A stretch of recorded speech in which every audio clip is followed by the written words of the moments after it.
Hello Taurus, this is Victoria and I'm here with your August tarot forecast. As always, we'll be looking at your love life, your career and workspace, and we'll get you guidance from the universe on how to best utilize the energy of the month of August. At the end, I'll pull some messages from your person of interest to yourself, so definitely stick around for that. So without further ado, let's get started. We will start with a quick message from the Oracle deck. Just to see what the theme of August is for you, what do you need to know. We are finally almost out of the Mercury retrograde, thank goodness for that. I think it's gonna be over on the 11th of August. There will still be a shadow period after that, so the whole August is still gonna be a little bumpy, shaky, or it can be, right? But hopefully, especially if you've done your homework and you've used this retrograde time to reconsider the way you communicate to yourself. Self-talk is super important. And also how you talk to other people, how you connect with them. Also how you talk about yourself to others. So, yeah, it's like if you've made if you had some kind of insights, then you will be able to you will be rewarded for that, basically. That's what I'm trying to say, because the universe will then, you are, as you're getting more aware about, what your patterns are or what your values and priorities are, then the reflection in the outside world changes of that, as within, so without. So, yes, so hopefully that is your case. And definitely let's get started with the reading.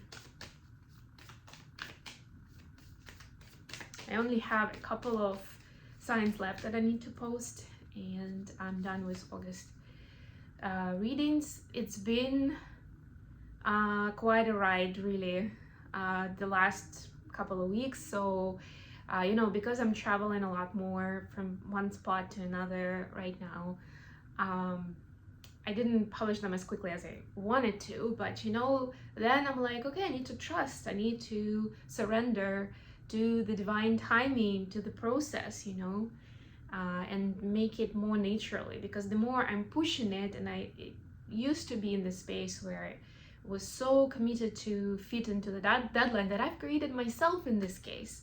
That's the crazy part, right? But I was like, no, but I have to. And then I did. But, it didn't give me the outcome that I wanted anyway, right? And I had then to recover and take care of myself and, deal with the consequences that were actually somewhat negative. So now I'm like, okay, yeah, let's just take it one day at a time, one step at a time. I'm still making effort, doing my best. And especially if you are, by the way, these readings are for Sun, Moon, and Rising Taurus. So if you're watching for a Sun sign, check out videos for your other placements as well. And if you went for, what were those? Like Libra through Capricorn, I think. Those videos I made at a state park in Florida. I had a fun adventure with Raccoon trying to get my cards. It was the whole thing, and it's like, wow. Need to appreciate all those experiences.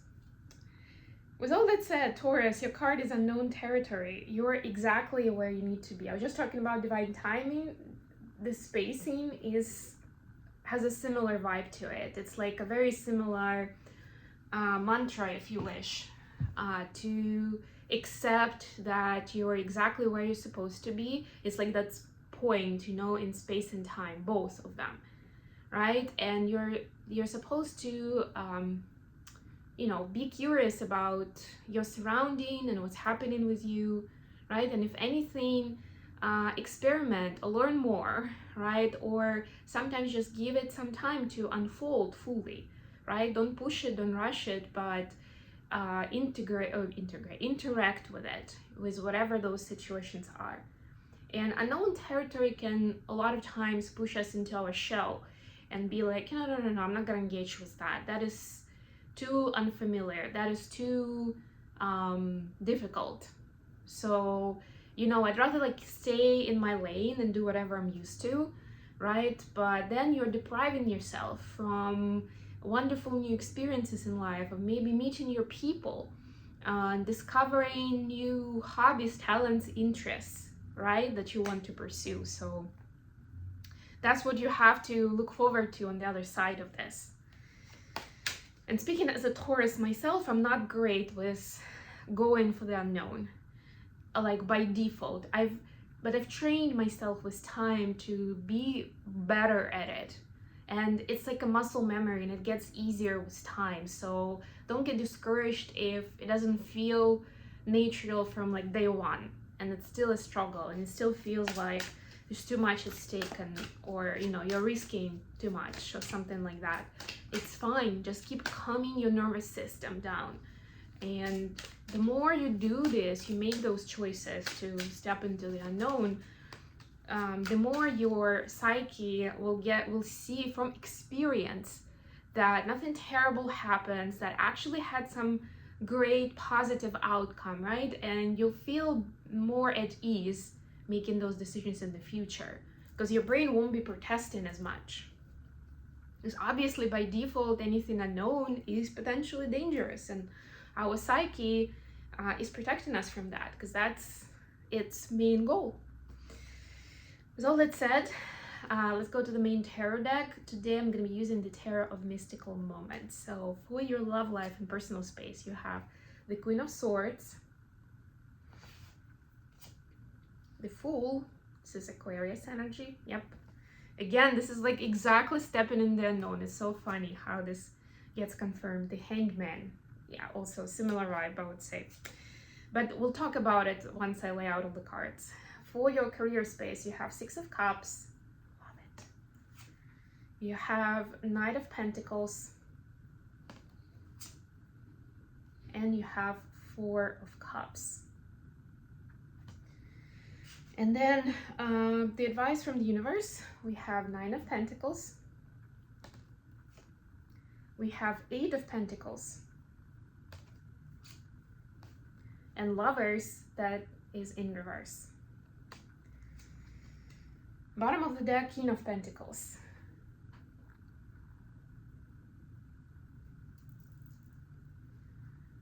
All right, so yeah, with this this is your energy, King of Pentacles, but it's also very decisive. So I'm getting that you're very determined to get to the next level, to figure things out, quote unquote, for yourself in the practical sense, you know, in terms of resources, whether it's a financial situation or the way you spend your time and what you prioritize, or even your energy and health, you know.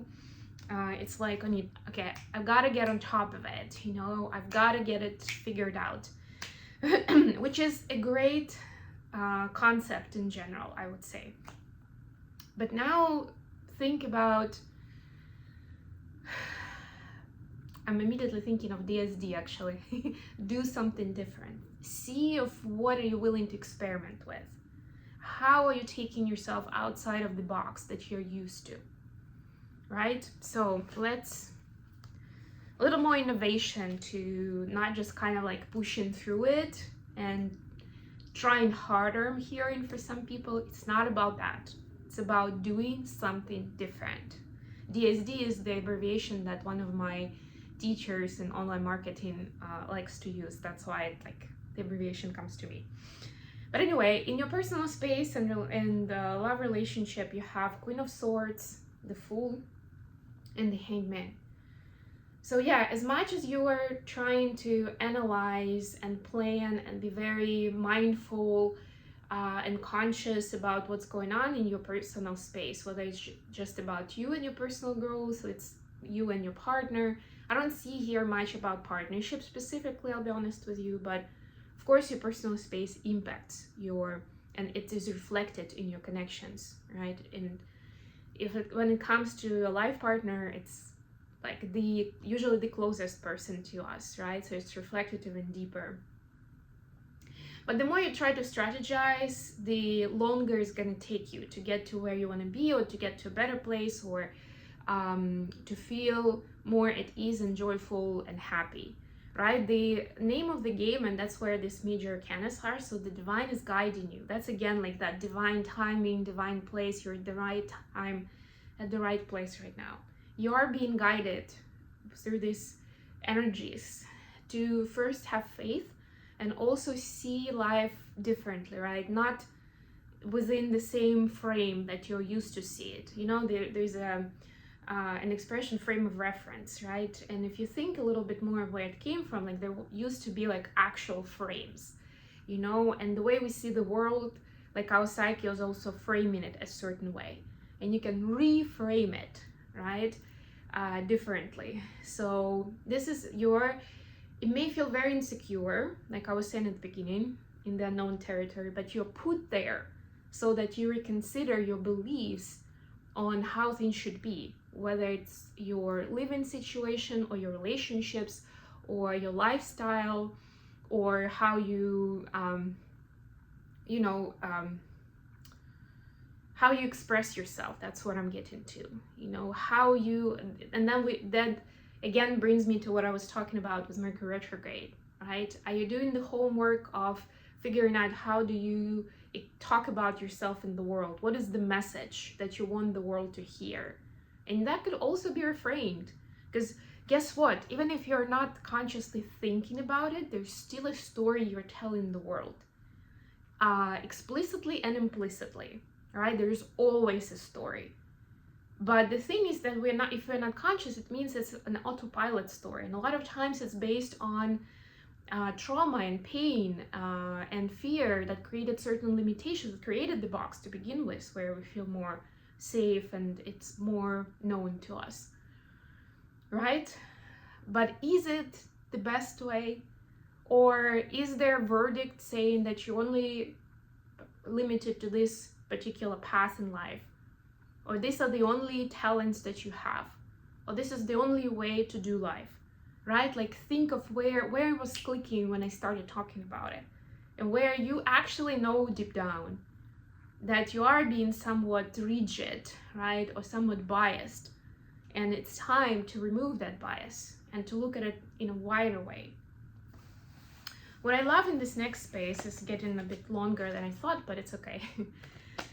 In the workspace, we have Six of Cups, we have Knight of Pentacles, and Four of Cups.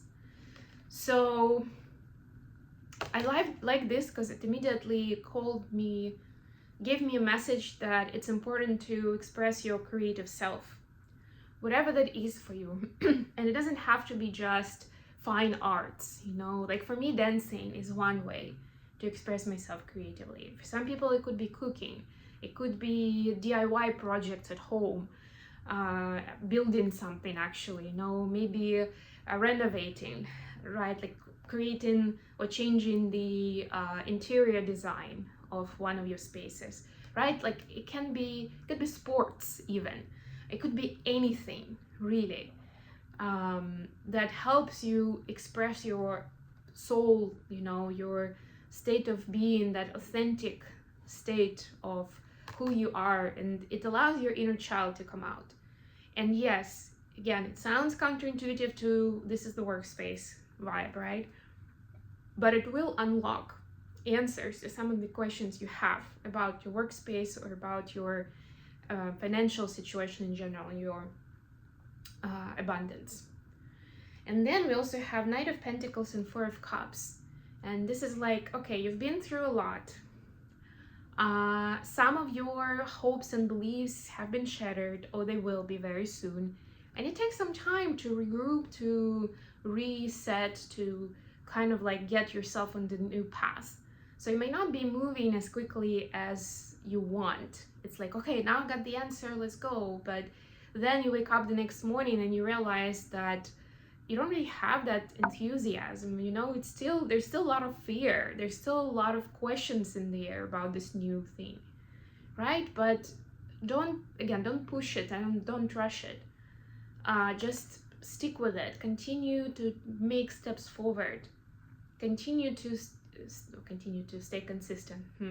Stay consistent with taking steps, even if they are small steps. even if you're not really sure if this is the best step to take right now.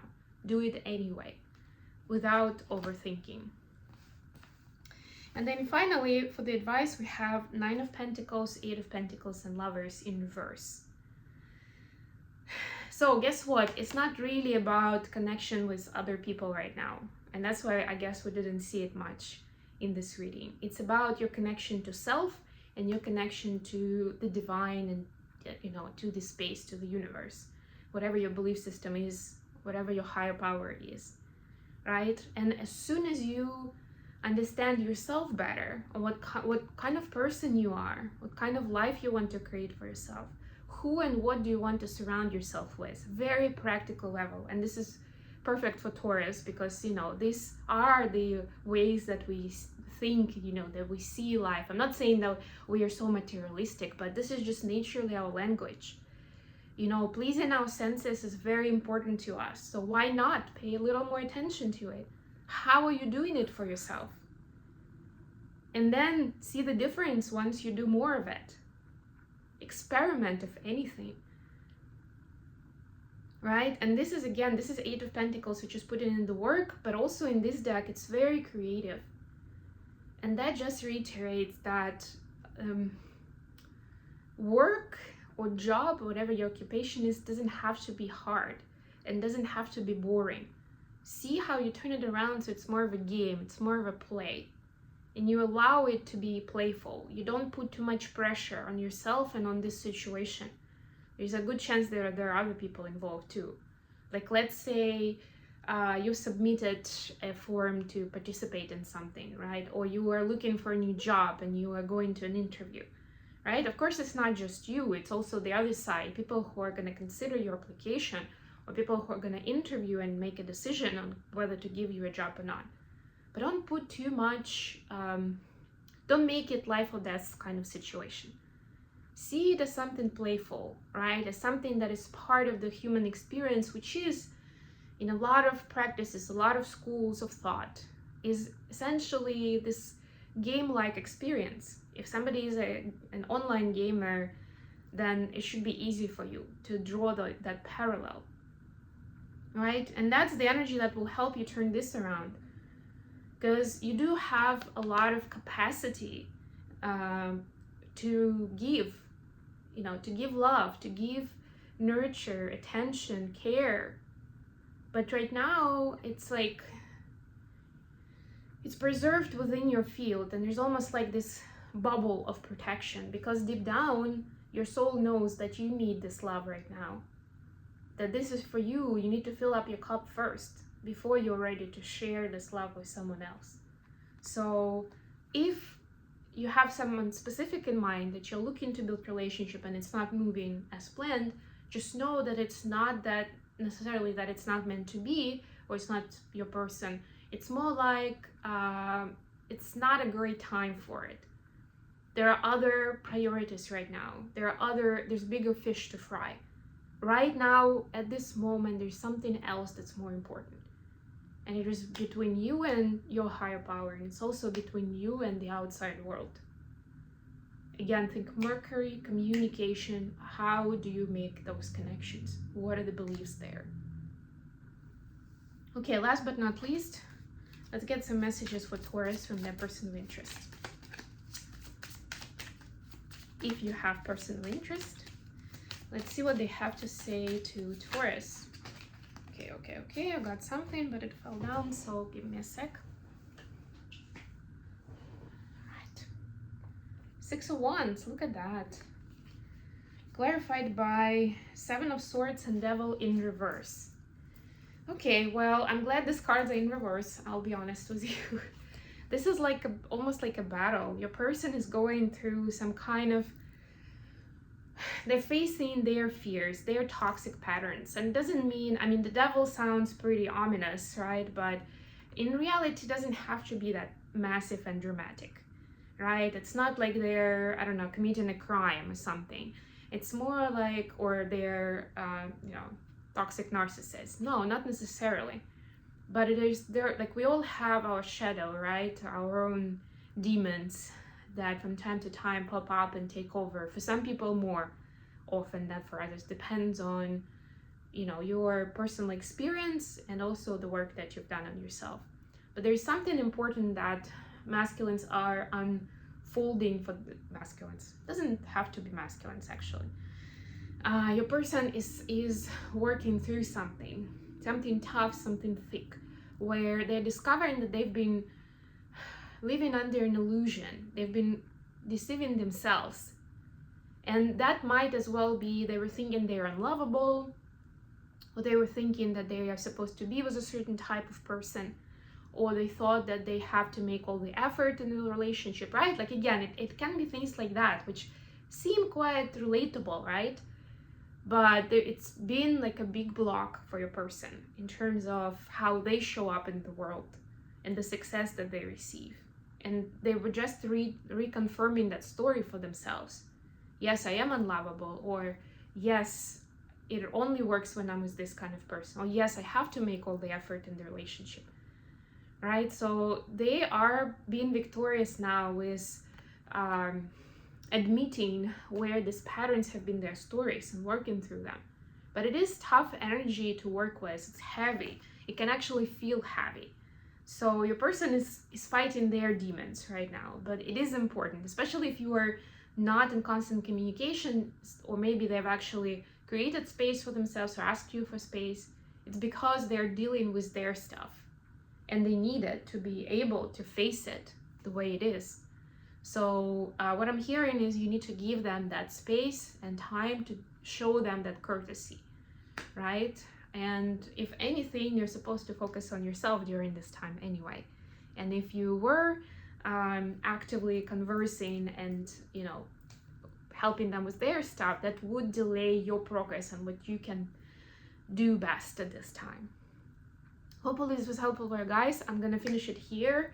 Thank you so much for joining me today. Don't forget to like the video and subscribe to my channel. And until next time, bye.